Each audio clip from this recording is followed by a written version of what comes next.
Saya lupa bawa kitabnya buat ditulis-tulis.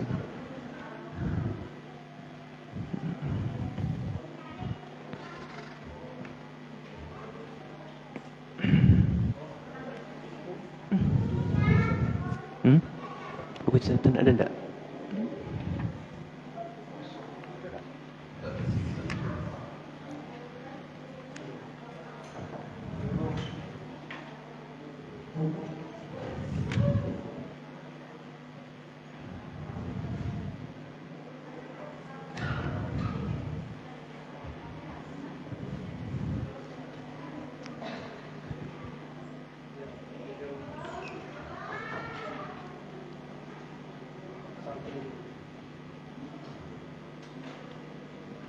Kalau enggak ada enggak apa-apa, Mas.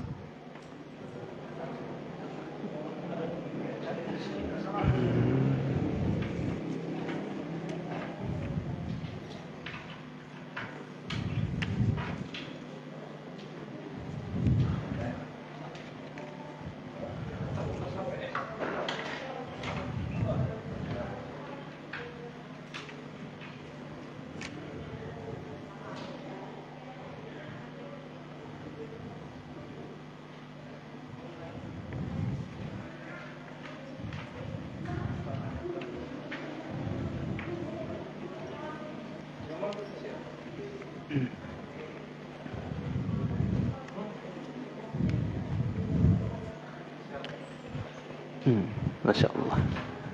Jazakallah khair, Mas.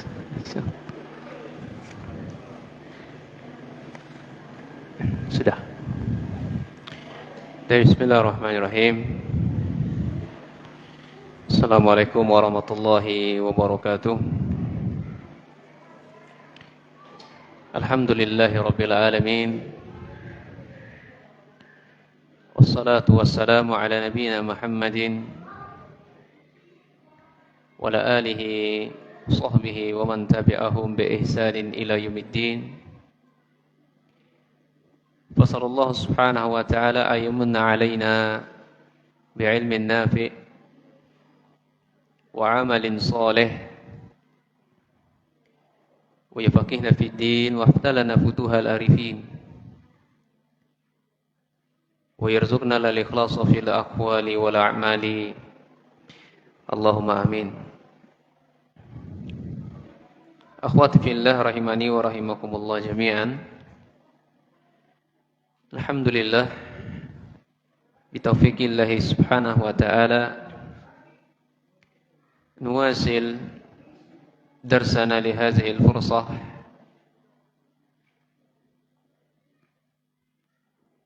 sanabhas anil hadis al-mar'ah, yang kita kaji tentang hadis-hadis tentang wanita dengan topik Allah subhanahu wa ta'ala. Semoga dimudahkan kita mengkaji hadis-hadis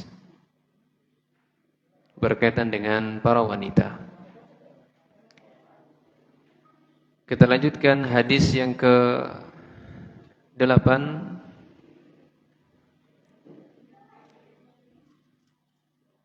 dan juga insyaallah hadis ke-9, 10.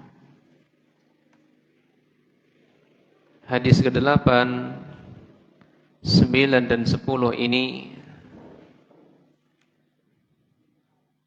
sampai hadis ke-11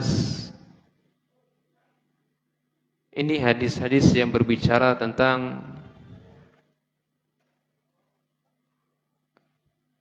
mewaspadai wanita. Ya, jadi yang kita bahas bismillah hadis ke-8, 9, 10 dan 11. Hadis ini berbicara tentang hendaknya waspada atau berhati-hati terhadap wanita.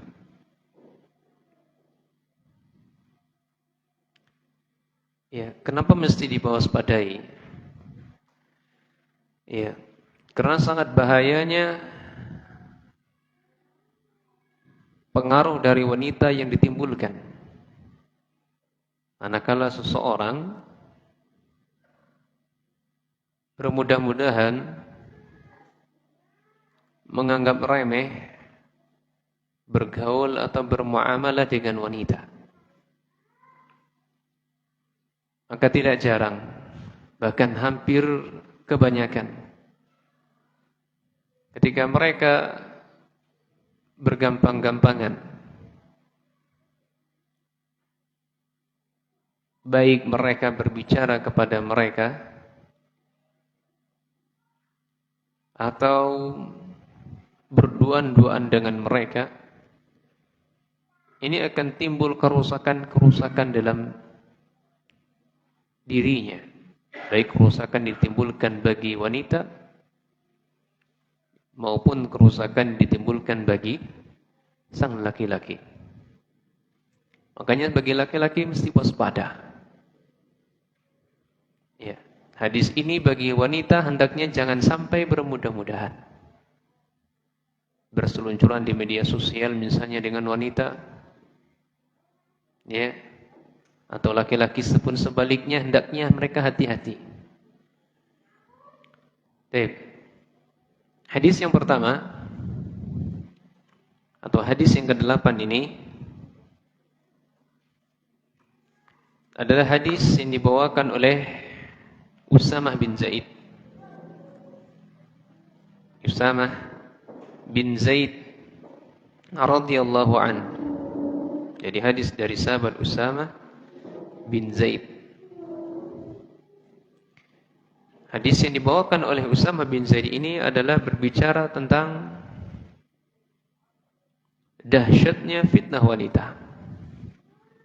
Dahsyatnya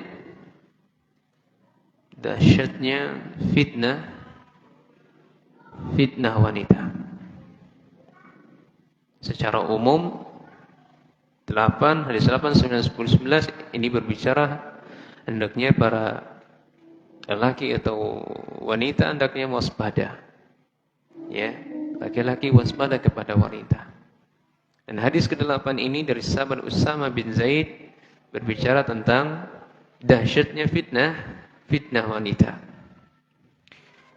Beliau mengatakan, Nabi sallallahu alaihi wasallam bersabda,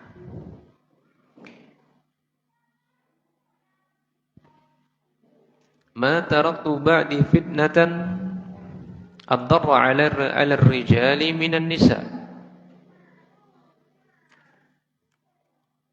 Ya. "Ma taraktu ba'di fitnatan." Saya tidaklah meninggalkan sebuah fitnah yang lebih dahsyat.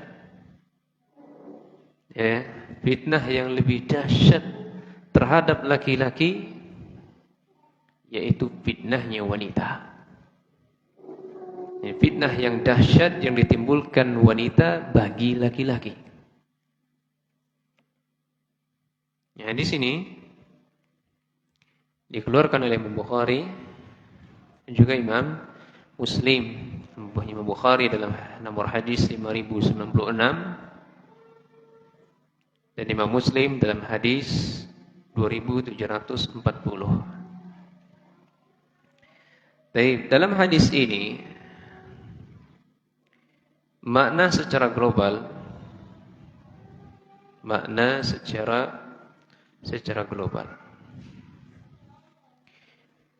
di sini ada beberapa poin yang mesti kita perhatikan bersama. Di antara poinnya adalah poin yang pertama dari makna secara global hadis yang kita sebutkan di atas, dijelaskan oleh para ulama. La ahada aqdaru ala fitnatir rujuli wa iwa'ihi minal mar'ati su'. Jadi kalau ada wanita yang su', maka tidak ada satupun di antara kita yang mampu atau yang selamat dari fitnah dia. Ya, manakala ada wanita, namun wanita ini adalah wanita yang buruk perangainya, buruk perangai, maka tidak ada satupun yang mampu selamat darinya. Tidak ada satupun, tidak ada satupun yang mampu selamat darinya. Alasannya kenapa? Kok gak ada satupun yang mampu seseorang laki-laki selamat dari wanita yang buruk ini? Alasannya, liquwati ta'siriha alaihi atifiyan. Atifiyan. Karena sangat kuatnya, sangat besar pengaruhnya yang ditimbulkannya. Ya, jadi sangat besar pengaruh atau buah dari bergaul dengan wanita yang buruk ini. Fitnahnya sangat besar. Ya, alasannya karena kuatnya pengaruh yang dimunculkannya.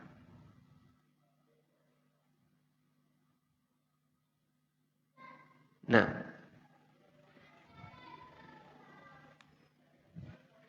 oleh karena itu, walizalika fa innal mar'ata idza kanat salihatan aslahat mujtama'a atau zadathu salahan. Oleh karenanya, ya, kalau wanita itu wanitanya soleh, maka akan memberikan pengaruh yang banyak darinya. Bisa jadi sebuah masyarakat pun ikut soleh. Ini poin pertamanya, kalau ya wanitanya itu wanita yang soleh.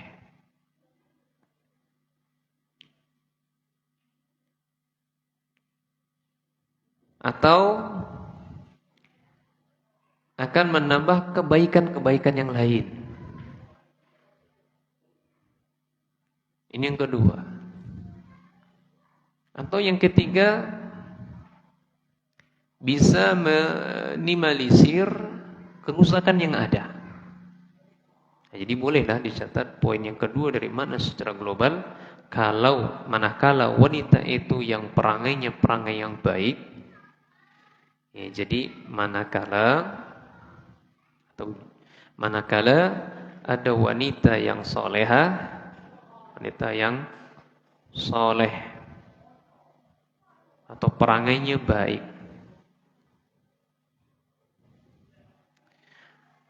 pengaruh yang dimunculkannya adalah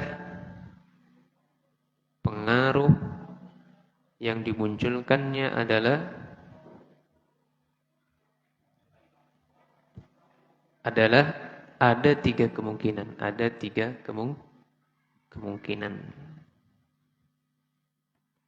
Kemungkinan pertama, kalau wanita itu soleh, ya masyarakatnya pun juga soleh, masyarakat punya juga baik, ya masyarakatnya pun baik.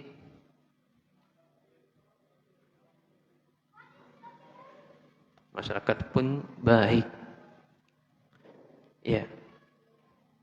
Ini kemungkinan yang pertama. Kemungkinan yang kedua, menambah kebaikan-kebaikan yang lainnya.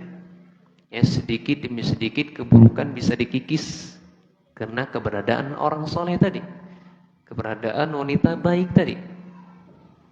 Ya, menimbulkan kebaikan-kebaikan yang lain. Ya, menimbulkan kebaikan-kebaikan yang lain. Kalaupun dia nggak bisa menimbulkan kebaikan-kebaikan yang lain, paling tidak dia melakukan yang terakhir ini.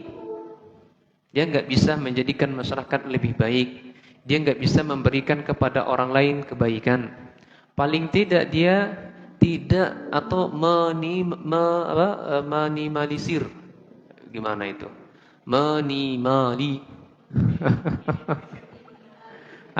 Sudah dicatat saja. Ini bahasanya kurang mantap. Gitu. Paling tidak mengurangi keburukan yang ada. Artinya dia enggak membuat kerusakan. Ya, yaitu mengurangi keburukan atau tidak berbuat keburukan. Tidak berbuat keburukan. Nah, ini pula bagi laki-laki, bagi sang suami, kalau mendapatkan istri solehah juga begitu. Dia nggak bisa mendapatkan istrinya secara totalitas solehah, ya minimal 1, 2, 3 kebaikan ada dalam istrinya. Kalaupun 1, 2, 3 pun tidak ada, paling minimal dia tidak dicelakai oleh istrinya atau anaknya tidak dicelakai.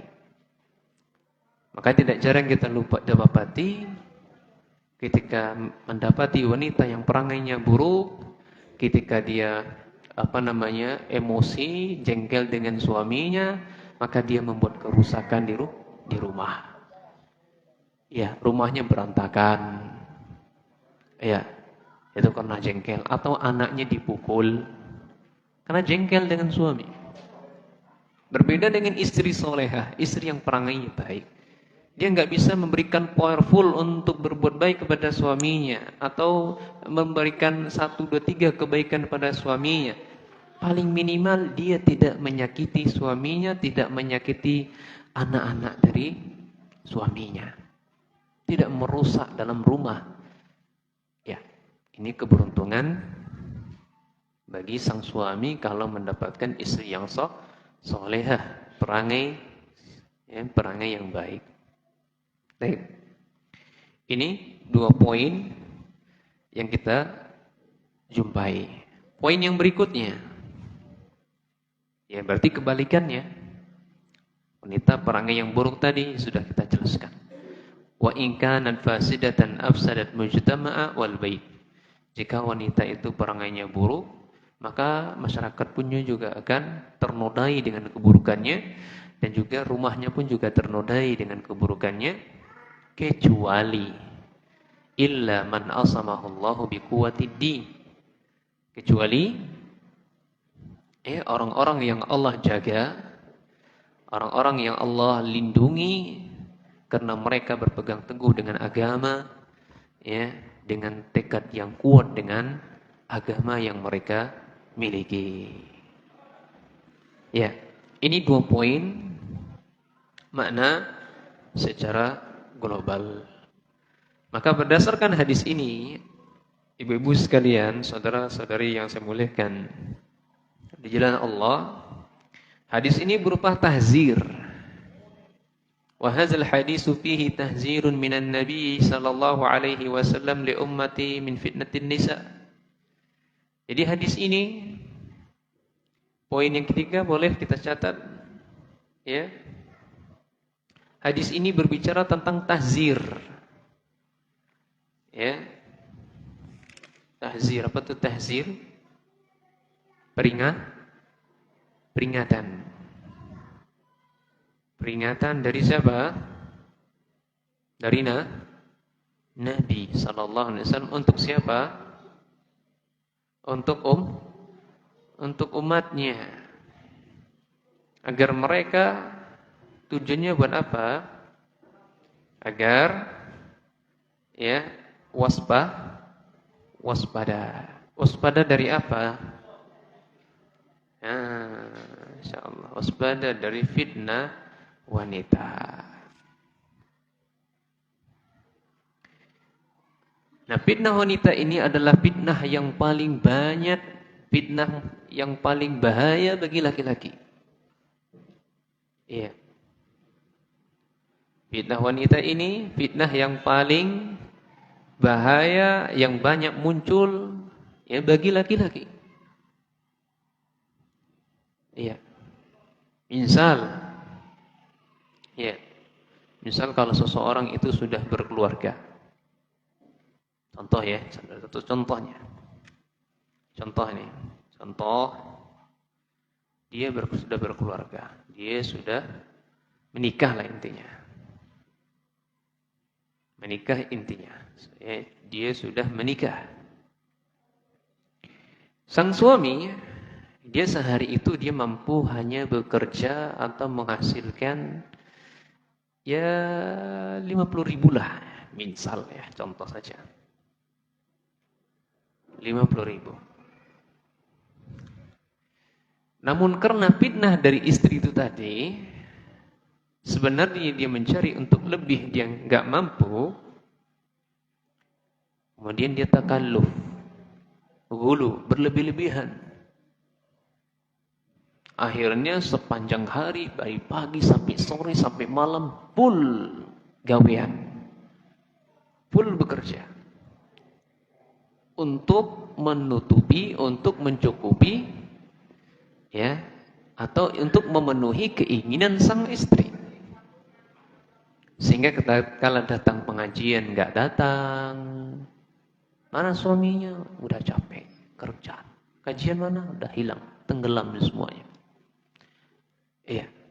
Nah, ini orangnya terfitnah dengan istrinya. Padahal dia nggak mampu. Makanya perlu waspada bagi laki. Oh, ini fitnah bagi saya. Kalau sudah nggak mampu, ya sudah tinggalkan. Pulang kerja kasih istri, ini istri, alhamdulillah ada rezeki seperti ini. Terima, syukuri yang ada. Ya. Namun wanita itu ya namanya kurang akal, kurang semuanya, kurang agamanya. Ya, akhirnya terjadilah banyak pertengkaran yang disebabkan karena yang semacam ini. Berbeda dengan rumah tangga yang diliputi dengan kesolehan, istrinya qanaah, dia menyadari suaminya mampunya memberikan nafkah 10.000 sehari. Alhamdulillah. Alhamdulillah bang. Ya. Allah memberikan kita 10.000 untuk anak bisa makan sehari. Alhamdulillah. Karena masih banyak orang yang tidak makan daripada kita. Ya, alhamdulillah bang, meskipun tidak punya lauk dengan garam pun Masya Allah nikmat bang, sepiring berdua, sepiring bersama. Ya. Nikmat mendapatkan istri seperti ini. Ya, bahagia. Ya, makanya itu ya, salah satu yang membuat goncangnya kejiwaan sang suami itu, dia selalu dituntut dengan permintaan-permintaan dari sang istri, dan dia terfitnah dengannya. Nah, sehingga dia sibuk untuk mencari dunia, akhirnya dia lalai dari menuntut ilmu. Akhirnya di samping dia lalai menuntut ilmu, Allah binasakan dia. Ya, Allah teruskan dia. Allah biarkan dia terjerumus dalam dunianya seperti itu. Ya. Ya, terkadang seperti itu ya. Terkadang seperti itu, dan itu pun tidak semua ya. Maka bersyukurlah ibu-ibu sekalian mendapati suami yang soleh, yang selalu hadir di majelis ilmu. Ya. Kapan datang waktu ngaji ya ngaji, kapan waktu kerja ya kerja, kapan waktunya sholat ya sholat. Ya, jangan terus mas ngaji terus mas, mau dapat duit ngaji itu terus mas. Nah, ini persepsinya, ya, pola hidupnya, pola pikirnya bukan pola pikir akhirat lagi. Dia sudah memikul, menjadikan dunia ini di pundak dia, bukan sebagai pijakan lagi, bukan dihinakan lagi, tapi sudah jadikan pundak.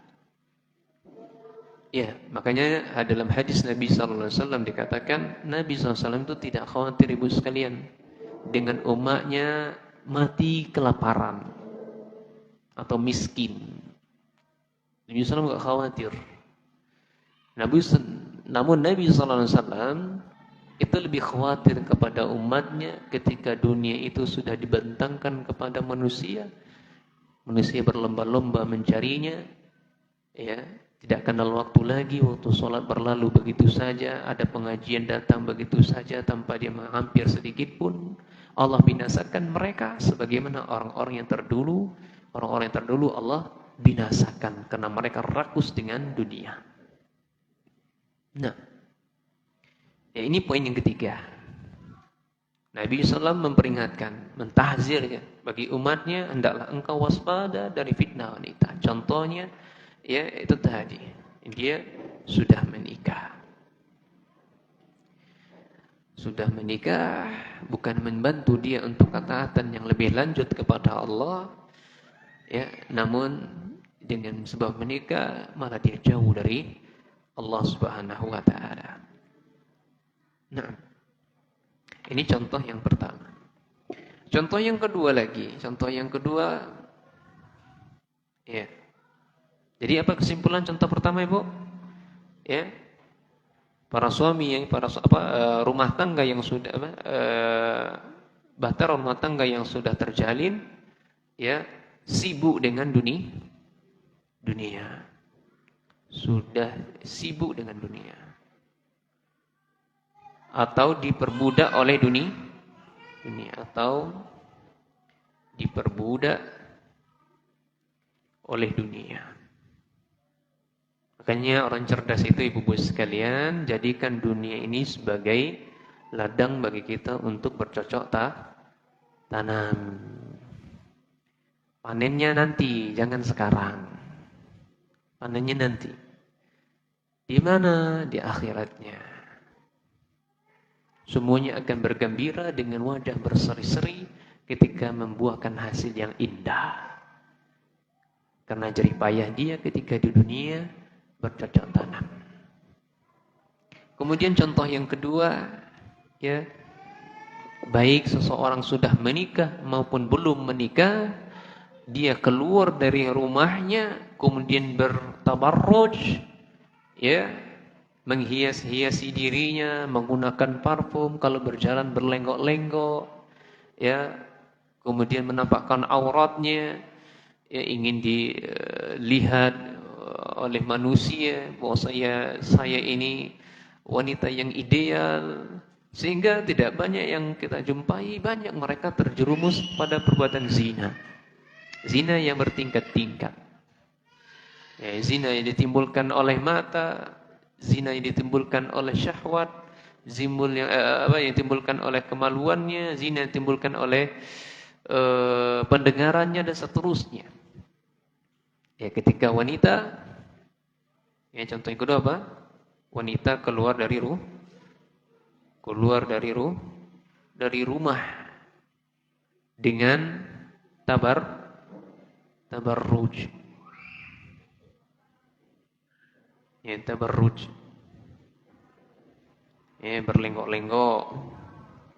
Tahu ya berlenggok-lenggok ya? Ya, nggak perlu saya contohkan lenggok-lenggoknya wanita, ya kan? Apalagi, ya, pakai parfum, kemudian pakaiannya mencolok, ya, bergaya-gaya. Sekarang cadar itu ya, cadar itu bergaya-gaya, apalagi hijabnya itu bergaya-gaya segala macamnya. Nah, pakai minyak parfum, minyak wangi, ya. Sehingga dengan perbuatan seperti ini,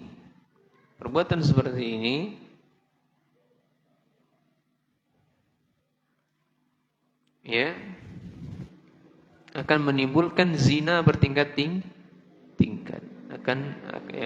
Perbuatan seperti ini menimbulkan zina bertingkat-tingkat.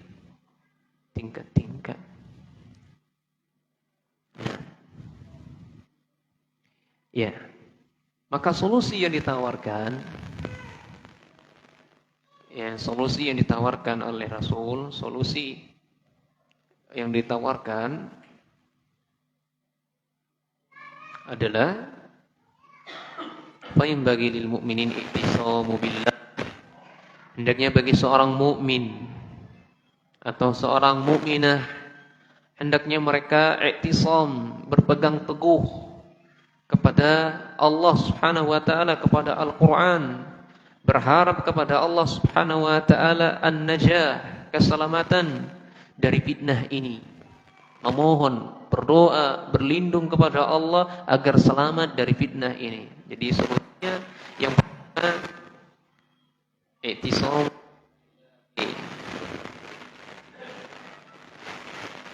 berpegang teguh pada Allah. Itu maksudnya berpegang teguh dengan syariatnya. Dengan syariatnya. Kemudian yang kedua adalah berdoa kepada Allah. Ya, berharap kepada Allah agar diselamatkan dari fitnah wanita. Ya, berdoa pada Allah agar diselamatkan dari fitnah wanita. Ya. Wassalamati min syarrihinna, dan selamat dari keburukannya, dan selamat dari keburukannya. Ini solusi yang ditawarkan. Tidak ada solusi yang lain kecuali mereka berpegang teguh secara kokoh dengan syariat Allah. Kemudian solusi yang terakhir, senjata yang terakhir adalah berdoa kepada Allah agar diselamatkan dari fitnah wanita dan keburukan wanita. Nah,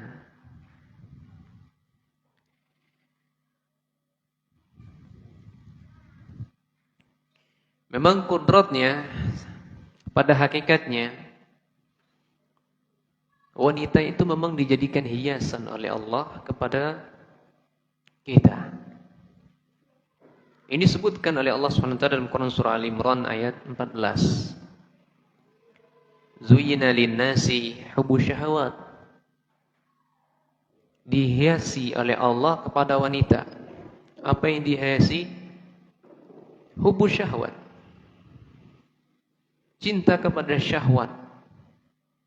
Lebih khususnya cinta kepada syahwat pada wanita.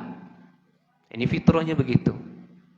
Laki-laki itu selalu condong kepada wanita. Maka khitabnya di sini waspada untuk laki-laki. Dan wanita jangan bermudah-mudahan. Karena laki-laki itu selalu condong nafsunya, selalu condong kepada wanita.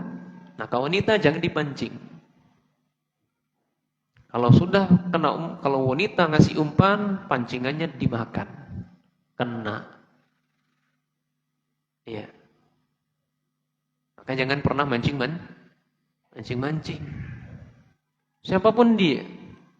Hatta orang yang terkenal istiqomah dalam agama Allah, jangan dia pernah dipancing oleh wanita. Seorang ustadzah, kiaikah, ulamakah. Ya, berkali-kali mungkin saya di sini juga pernah singgung. Ada ibu-ibu yang telepon saya nangis-nangis karena dia diceraikan oleh suaminya. Ada yang ibu nelpon juga suaranya dimerdu-merdukan, bertanya tentang perihal agamanya. Ustadz, ini penjelasannya gimana Pak Ustadz? Tolong bantu saya Pak Ustadz. Subhanallah. Kalau ada istri saya waktu itu saya mungkin diambil HP.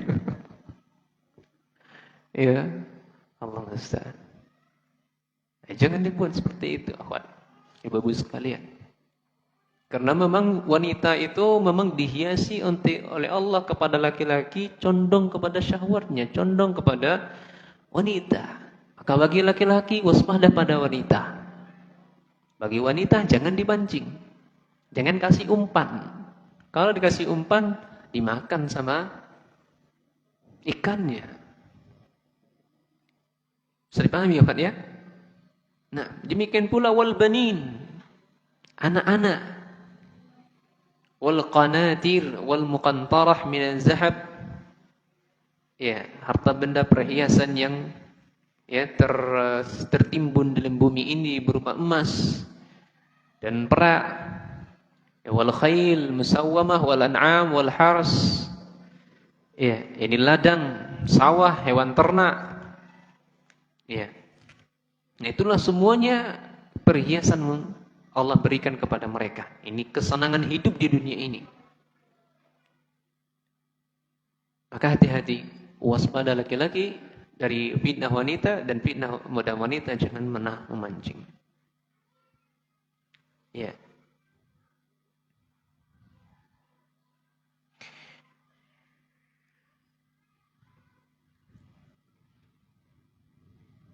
Kemudian poin yang keempat, dari mana secara global? Ya, poin yang keempat adalah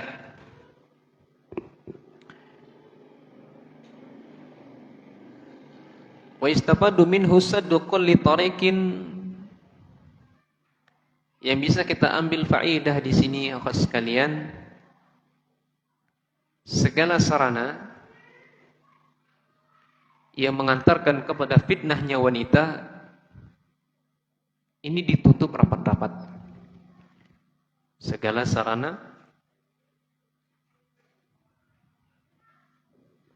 sarana, yang mengantarkan atau menimbulkan fitnah wanita,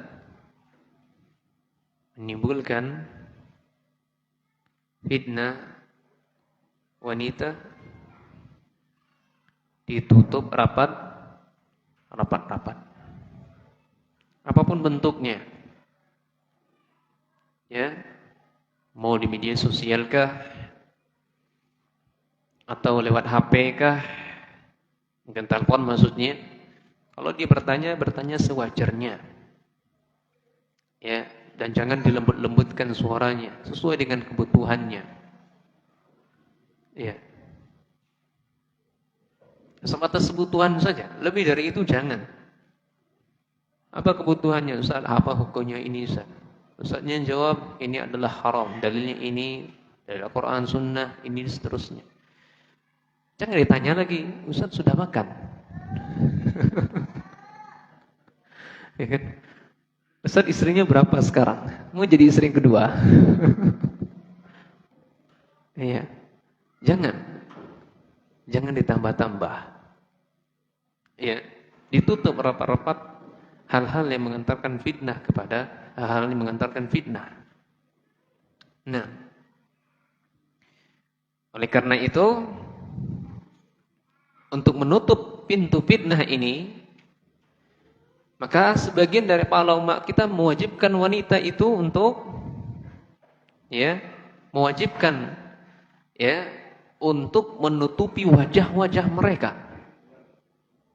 Ya, bahasa kitanya cadar ya.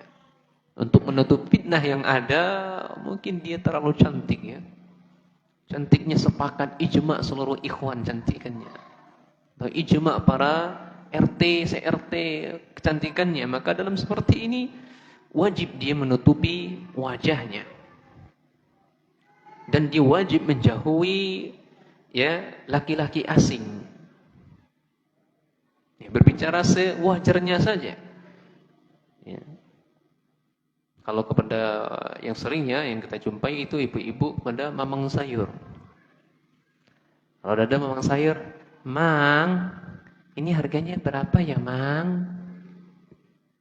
Coba kalau sama suaminya, "Mas, ya, tuh ambil nasi itu, anak nangis tuh ambil." Subhanallah, ya, ini istrinya macam apa seperti ini? Ketika dia berbicara dengan mamang sayur dilembutkan, tapi berbicara dengan suaminya kata-katanya kasar. Atau kata-katanya membentak, atau kata-katanya atau kalimat-kalimatnya berupa kalimat perintah semua. "Mang sayur, tolong ambilkan cabai itu, Mang." Mamang sayur bisa minta tolong. Tapi kepada suaminya, "Mas, ambilkan jemuran. Mas, angkat jemuran. Mas, tolong mandiin, Mas, mandikan anak." Subhanallah. Enggak ada lagi kalimat minta tolong. Iya. "Mas, bisa enggak bantu saya?" Ditanya dulu, bisa atau enggak bantu saya. Nah, atau sebagian ulama yang lainnya mewajibkan baginya untuk wa kadzalika taghatti yadaiha. wa rijlaiha inda kasri minal ahli ilm. Ya. Kebanyakan dari para ulama, bukan sebagian lagi, kebanyakan dari ahlu ilm, untuk menutup rapat celah yang mengatakan fitnah ini, tangan-tangan mereka, kaki-kaki mereka, hendaknya mereka tutup rapat. Padahal tangan ini kan bukan aurat. Saking hati-hatinya mereka. Ya, saking tidak mau menimbulkan fitnah-fitnah. Nah,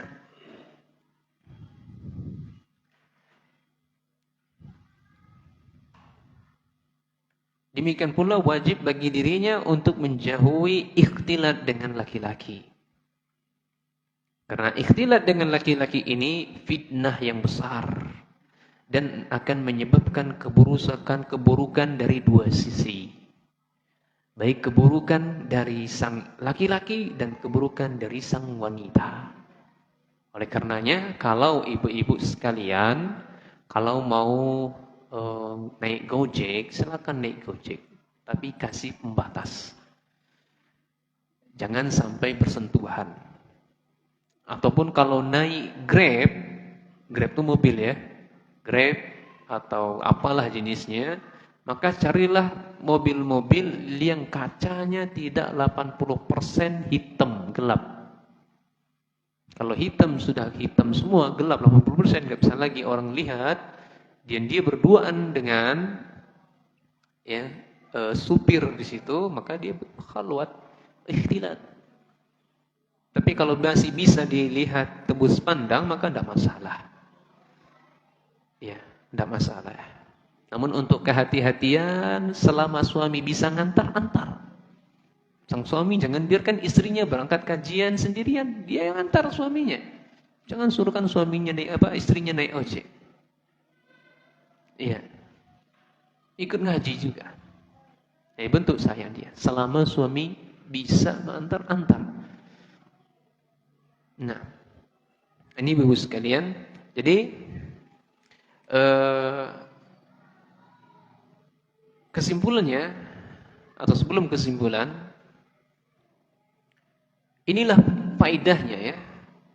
Kenapa shaf laki-laki di depan dan shaf wanita di belakang? Ini untuk menutup celah serapat-rapatnya fitnah. Ya, maka kata Nabi sallallahu alaihi wasallam, khairus sufufir rijal awwaluha. Sebaik-baik shafnya laki-laki itu paling awal, paling terdepan, shaf pertama. Wa syarruha akhiruha. Dan shaf laki-laki yang paling jelek itu di terakhir. Shaf yang paling terakhir. Kebalikannya, ya shafnya wanita yang paling baik itu paling belakang.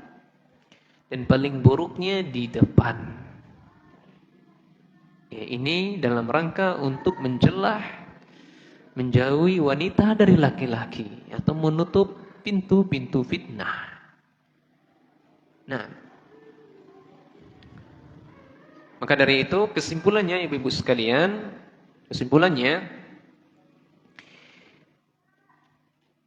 laki-laki itu sangat lemah. Kesimpulannya, laki-laki itu sangat lemah terhadap perempuan. Ini fitrahnya ya. Allah Subhanahu wa taala sebutkan ini dalam Quran surah An-Nisa ayat 28. Ya, kesimpulannya. Wa khaliqal insanu du'aifa.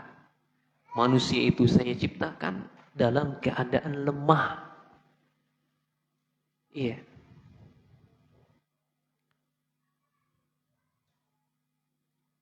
Imam Ibnu Tawus ketika menafsirkan ayat ini, beliau mengatakan fi amrin nisa, dalam perkara urusan wanita. Jadi kalau di hadapan wanita, laki-laki itu lemah. Laki-laki itu lemah. Ibu bisa lihat saja.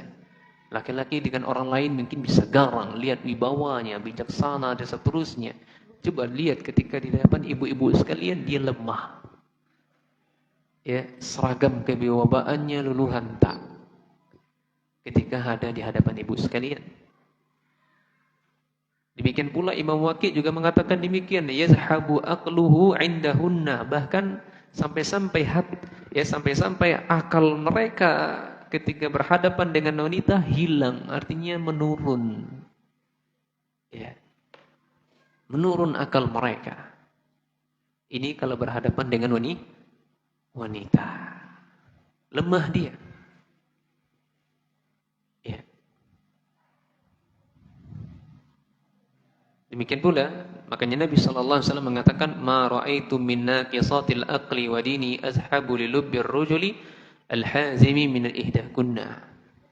Aku tidak pernah melihat seseorang yang kurang akalnya dan agamanya hingga aku mendapatkan hilangnya akal laki-laki yang teguh, ya, di antara kalian wahai wanita. Jadi dia ketika di hadapan wanita, ya, laki-laki yang di luar itu bijaksana, yang kuat akalnya, tapi berhadapan dengan wanita hilang semuanya. Bahkan godaan wanita ini lebih dahsyat ketimbang dari godaan syaitan. Kalau syaitan itu tipu dayanya lemah, tapi wanita besar. Iya, syaitan menggoda manusia lemah. Kalau wanita menggoda laki-laki, ya, itu besar. Makanya banyak, ya, dulu waktu kami di kelas dijelaskan oleh guru kami, diceritakan oleh kami, ada seorang hafiz dan muhafiz, ustadz dan ustazah, mereka berzina. Nauzubillah min zalik. Kami berlindung dari hal itu semua. Karena besarnya, dahsyatnya fitnah wanita, maka waspadalah pada wanita.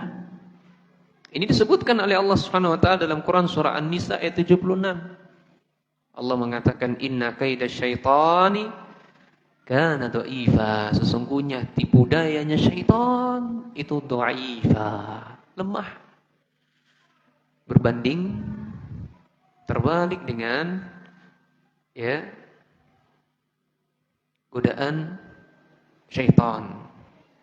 Inna kaidahunna, ya, azim.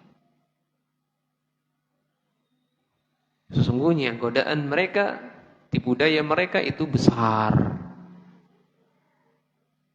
Ya, sesungguhnya tipu daya wanita itu sangat besar. Tipu daya siapa? Kaidakunna. Tipu dayanya wanita itu sangat besar. Baik. Faidah yang bisa kita ambil dari hadis ini, ya, jadi makna secara global dari hadis tersebut ada 4 poin. Ya, semoga semuanya bisa paham. Jelas ya? Jelas enggak ini? Jelas. Terlalu cepat saya jelaskan? Enggak kan? Tidak. Tapi faedahnya adalah yang pertama, al-imanu billahi azza wa jal. Wajibnya seseorang, ya, beriman kepada Allah azza wa jal. Ini yang pertama. Kemudian yang kedua, ghaddul basari anil muharramati. Tundukkan pandangan dari hal-hal yang diharamkan. Pertama, wajibnya beriman pada Allah. Karena dengan beriman kepada Allah, salah satu benteng kita untuk selamat dari fitnah wanita. Kemudian untuk selamat berikutnya, tundukkan pandangan. Tundukkan pandangan dari hal yang haram. Dari hal yang haram. Kemudian yang ketiga, ya, hendaknya untuk selamat dari fitnah wanita, an-nikah, ini menikah. Selamat dari fitnah wanita, ini nikah. Karena kalau ada wanita yang menggoda dia cepat lari ke istrinya. Ya, dia terfitnah di luar, maka cepat lari istrinya. Istri selamatkan suaminya. Ya, selamatkan suaminya. Ini disebutkan makna firman sabda Nabi sallallahu alaihi wasallam, ya masyarul syabab man yastata' minkum al-ba'a falyatazawwad fa annahu fa illam yastati' fa alayka bisawm ya fa innahu lahu wija. Nah, karena dengan berpuasa itu bisa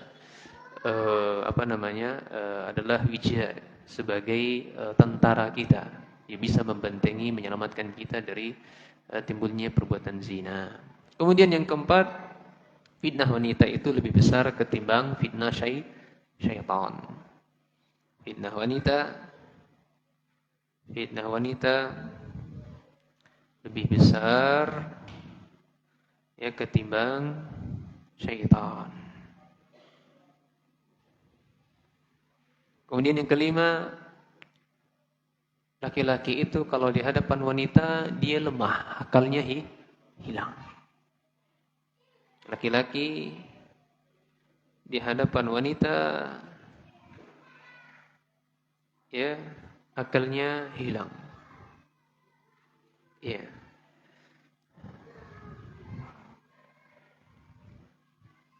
Di luar kayak berwibawa, tapi di depan istrinya merengek-rengek, kayak anak kecil. Manjanya luar biasa. Iya. Alhamdulillah kalau dapat istri yang solehah bisa pengertian. Kalau nggak dapat istri solehah, wah, udah anak 5, 7, masih kayak anak-anak. Malu dikitnya. Allah. Baik. Kemudian yang berikutnya, ya,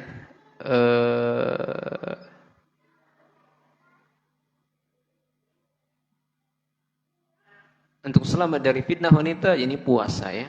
Ini puasa. Jadi untuk selamat atau tip-tip selamat dari fitnah wanita, pertama iman kepada Allah, tundukkan pandangan, kemudian dia menikah, kemudian dia puasa. Puasa. Dan fitnah berikutnya, laki-laki di hadapan wanita itu akalnya hilang. Dan juga agar selamat juga dari fitnah wanita ini hendaknya mereka jauhi kawan-kawan yang buruk. Jauhi kawan-kawan yang buruk. Ya. Sebagaimana hadis Nabi sallallahu alaihi wasallam, "Al-mar'u 'ala dini khalihi falyanzur ahadukum man yukhalil." Kawan itu ya itu bisa menyeret kita, as-sahibus sahib. Maka lihat seseorang itu berkawan pada siapa. Dan agama seseorang itu tergantung dengan agama kawannya. Kemudian berikutnya agar selamat dari fitnah wanita, hendaknya mereka menjauhi tempat-tempat fitnah. Tadi jauhi kawan-kawan yang buruk. Kemudian jauhi tempat-tempat fitnah. Jauhi tempat-tempat fitnah. Kemudian yang berikutnya yang ke-9 adalah innal waqtal ni'matun azimatun min ni'amillahi ala abdi. Ini nikmat yang sangat besar yang Allah berikan kepada kita adalah nikmat waktu. Maka waktu ini jangan dibuang-buang pada hal-hal yang melalaikan kita. Jadi gunakan waktu tersebut sebaik-baik mungkin. Ya, pergunakan waktu dengan baik untuk hal-hal yang baik. Ya, min husnil muslim tarkuhu ma la ya'ni. Di antara kebaikan agama seorang muslim itu dia menggunakan waktu-waktunya hal-hal yang bermanfaat, enggak sibuk dengan urusan orang lain. Dan juga semana dengan hadis Nabi sallam, mana banyak manusia tertipu dengan dua nikmat, ni'matani maghbunun fihi ma katsirun minan nas, as-sihhatu wal faragh. Ada dua nikmat yang banyak manusia tertipu dengan duanya, yang kedua nikmat tersebut, nikmat sehat dan nikmat waktu luang. Alhamdulillah bitaufikillah sudah selesai ya hadis yang ke-8. Kita masuki hadis yang ke-9. Jam berapa Mas? Masih lama. Jam 3 ya. Kurang 3 menit. Kita sampai jam 3 Mas. Sampai jam 3 Mas ya? Bebas. Asarnya jam berapa nih ya? Jam berapa asarnya? Ibu-ibu jam berapa asarnya, Bu? Ya, ada setengah jam lagi ya, setengah jam lagi. Ya, bismillah. Semoga bisa selesai hadis yang ke-9. Baik. Hadis yang ke-9, ini hadis dari sahabat ya Uqbah bin Amir radhiyallahu an. Anna Rasulullah sallallahu alaihi wasallam bersabda, Nabi sallallahu alaihi wasallam bersabda, "Iyyakum wad-dukhul 'ala an-nisa." Faqala rajulun minal ansar, "Ya Rasulullah, afara'aita al-hamwa?" Qala, "Al-hamwu al-mautu." Jadi hadis ini yang ke-9 ini hadis yang berbicara, hadis ke-9 hadis yang berbicara tentang ipar suami. Ya, secara umum ipar. Nah, ipar ini disebutkan oleh Nabi ya adalah kematian. Ipar itu kematian. Dengan Nabi sallallahu alaihi wasallam menyebutkan kalimat iyyakum. Wahai sahabatku, wahai umatku, iyyakum, hati-hati. Waspada. Waspadalah kalian. Ya. Waddukhul 'ala nisa, memasuki wanita atau menemui wanita. Faqala rajulun lil ansar, orang Ansar berkata kepada Nabi sallallahu alaihi wasallam, "Ya Rasulullah, afara'aital ham, bagaimana pendapatmu kalau itu adalah hamwa?" Al-hamwa. Apa itu hamwa? Nanti insyaallah. Qala al-hamul mautu. Al-hamu itu adalah kematian. Ya. Maka Imam Nawawi ketika menjelaskan hadis ini, al-hamu ya, al-hamu itu maksud kata beliau adalah ya al-muradu bil hamwi huna aqarib az-zawji. Ya, ini adalah kerabat suami. Ini kerabat suami. Ya, kerabat suami. Ghairi abaihi wa abnaihi, selain dari bapak suami. Selain dari bapak suami. Kalau bapak suami apa namanya? Apa nama bapak suami, Bu? Mertua. Wa abnaihi, anak suami. Anak suami apa namanya? Anak suami apa namanya? Hah? Anak sambung lah, anak sambung. Oh, baru tahu. Anak suami anak saya, kan saya istrinya, anak suami anak saya. Bukan. Maksud di sini adalah wa abnaihi, ya kan katakan tadi selain dari anaknya, berarti itu apa? Anak sambung. Ya, berarti anak tiri. Ya, anak tiri. Anak tiri itu ketika dia sudah didukhul, siapa yang didukhul? Ibunya. Maka anak tiri, anak bawaan sang ibu tadi itu menjadi mahram. Dan ibunya dari suami yang baru nikah tadi membawa anak. Dan anak suami tadi itu jatuhnya anak sambung juga. Jadi mahram juga bagi sang ibu. Anak tiri antara anak tiri ini bukan mahram. Sangat dipahami? Ya, jangan sampai gagal ya.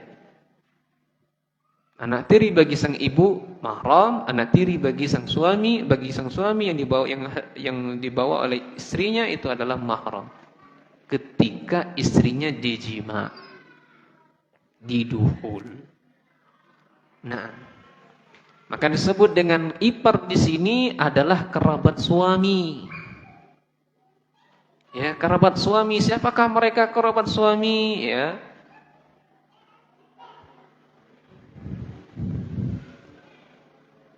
Kerabat suami siapa? Ya, ini saudara. Bisa adik suami, bisa kakak suami. Bahasa kitanya ipar. Ini untuk suami ya. Tidak menutup kemungkinan berlaku pula kepada sang istri, adiknya istri, atau kakaknya istri. Hati-hati. Nah, jadi secara umum kalau alhamu dalam bahasa Arab itu konteksnya pada kerabat suami, bukan pada kerabat istri. Tapi tetap juga bisa berlaku kepadanya ya, untuk kerabat sang istri, berhati-hati dari mereka. Nah, maka selama itu mahram bagi sang suami, maka tidak masalah berduaan dengannya. Ya, tidak masalah. Tapi kalau bukan mahram bagi sang suami, ya, itu adalah maut, kehancuran.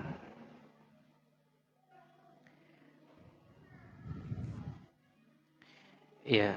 Jadi saya sebutkan kerabat suami pertama tadi ipar. Kemudian yang kedua adalah keponakan. Keponakan suami. Ya.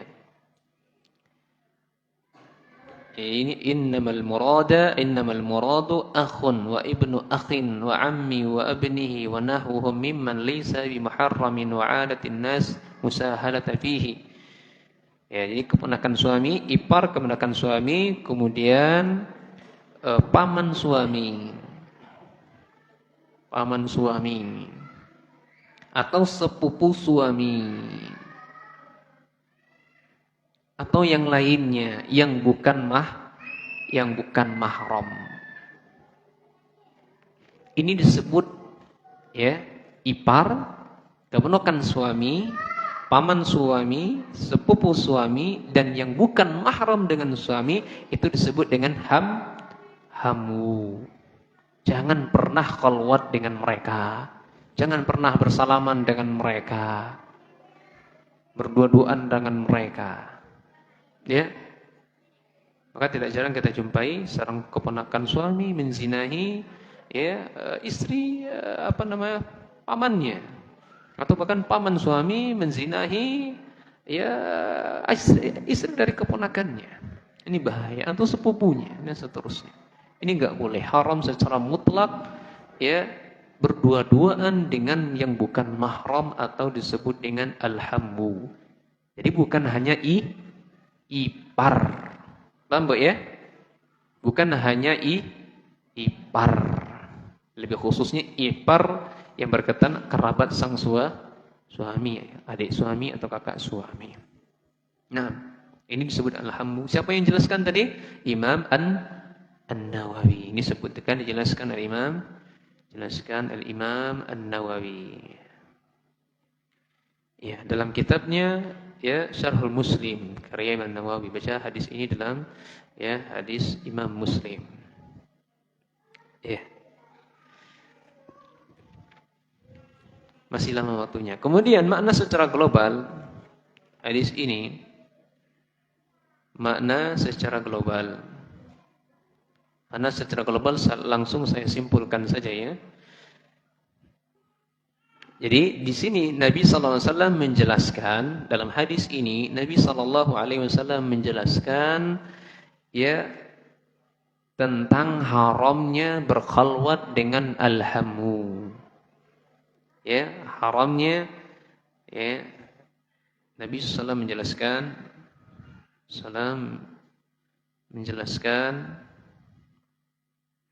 haramnya berkhalwat dengan alhamu. Ya, alhamu. Secara mutlak. Meskipun itu kerabat. Meskipun itu kerabat dekat suami. Mereka tetap orang asing. Mereka tetap orang asing. Makanya ketika orang asing, wajib bagi wanita tutup aurat, tutup auratnya. Enggak boleh lepas jilbab di depan paman, ya. Enggak boleh pakaian ya yang biasa nampak di hadapan suami atau di depan saudara-saudaranya, adik dan kakaknya, enggak boleh. Karena itu bukan mahram baginya.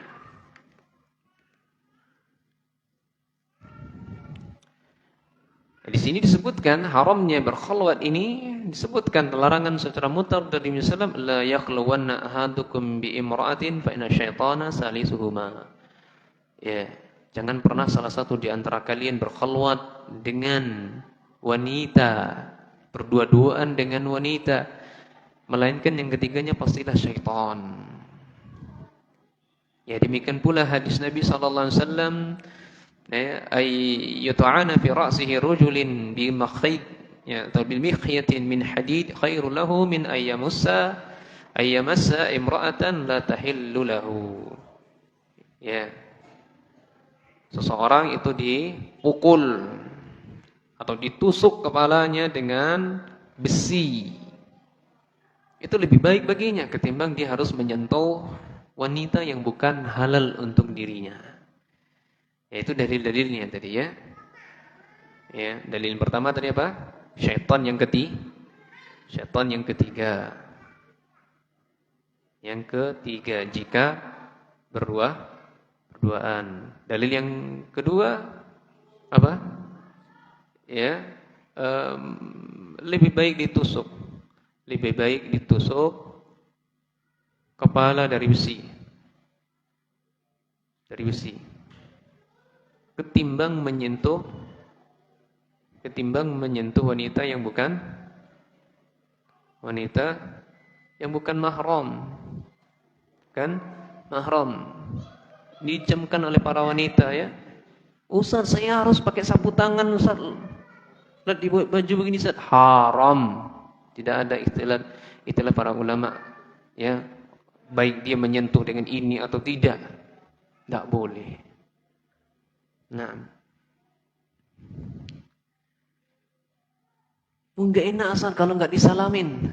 Enggak enak sama manusia, tapi enggak enak sama Allah. Dia lebih rela untuk ya dibenamkan, dihancurkan oleh Allah ketimbang dihancurkan oleh manusia. Ya, dan ada kata enggak enak di situ. Baik. Jadi faedahnya tidak boleh menjumpai ya nahyu 'anil dukhuli anil ajniya anil a'ala ajnabiyat wa khulwah bihinna sadda lizari'ah. Nah, ini larangan memasuki wanita atau menemui wanita ya, wanita-wanita yang asing dan berkhalwat bersamanya. Ini dalam rangka untuk menutup celah fitnah. Kemudian yang kedua, ibtiadu 'anil mawatiniz zalali al-'ammah khasyatan al-wuqu'i fi syarri. Ya. Maka menjauhi tempat-tempat yang mengantarkan seseorang terjerumus kepada keburukan. Ya, ini secara umum. Kalau ada tempat-tempat yang buruk maka ya dijauhi agar dia tidak terjerumus pada perbuatan yang buruk. Kemudian yang kedua adalah tidak boleh menjumpai perempuan yang bukan mahram. Ya, yang bukan mahram haram bertemu atau menjumpai atau berduaan di situ.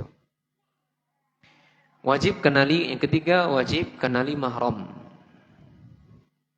Wajib kenali mahram. Saya rasa di sini sama guru kita sudah diajarkan. Ya, mahram itu siapa saja. Ya, ada mahram bisababin nasab kita, garis keturunan. Ada mahram disebabkan dengan musahharah, ya, dengan pernikahan. Ya. Ini ada sekitar ya 18. Ya. 18 mahram. Ada mahram yang disebabkan dengan persusuan. Nah, Baik, demikian saja ibu-ibu sekalian. Ya, semoga bisa bermanfaat bagi saya dan kita semuanya. Intinya ibu-ibu jangan bergampang-gampangan dengan alhamu, ini kerabat laki-laki. Ya, yang kita sebutkan tadi sudah sangat jelas saya rasa siapa saja kerabat laki-laki. Semoga kita bisa mengambil hikmah pelajaran dari sininya. InsyaAllah hadis ke-10 dan 11 di lain waktu. Ya, kita akhiri dengan doa kafaratul majlis. Ya, subhanakallah bihamdika asyhadu an la ilaha anta astaghfiruka wa atubu ilaik. Assalamualaikum warahmatullahi wabarakatuh. Nah.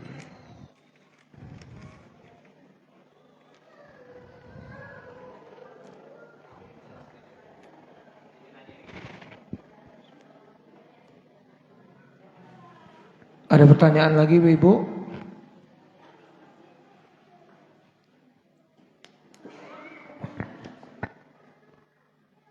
InsyaAllah sudah. Iya. InsyaAllah sudah jelas InsyaAllah. Mas, jazakallah mas ya. Benanya. Tadi sudah saya siapkan. Tinggal di motor.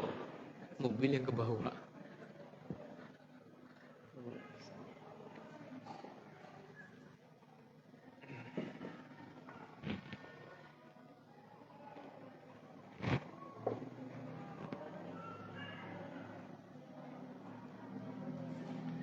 Ada pertanyaan baik tulisan maupun mau bertanya langsung? Sudah cukup jelas.